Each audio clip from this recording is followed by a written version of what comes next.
Dimitri, bonjour à tous. Maintien ou retrait, les candidats au second tour des législatives avaient jusque 18h hier soir pour prendre leur décision.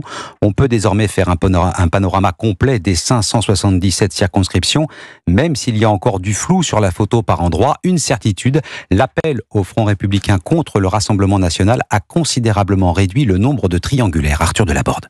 Jamais sous la Ve République il n'y avait eu autant de désistements. Conséquence, le nombre de triangulaires a fondu comme neige au soleil. Il n'en reste plus qu'une centaine sur les près de 300 prévus à la sortie des urnes. Une donnée essentielle, car ces matchs à 3 auraient pour la plupart tourné à l'avantage du RN. Cette avalanche de désistements vise à priver le parti de Jordan Bardella de majorité absolue.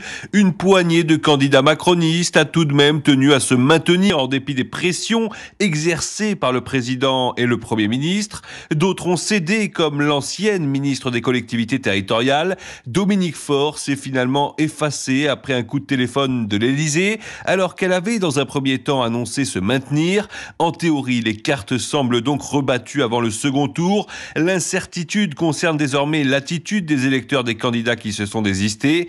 Soutiendront-ils vraiment l'adversaire du RN dans l'isoloir, ou bien feront-ils le choix de l'abstention ou du vote blanc ?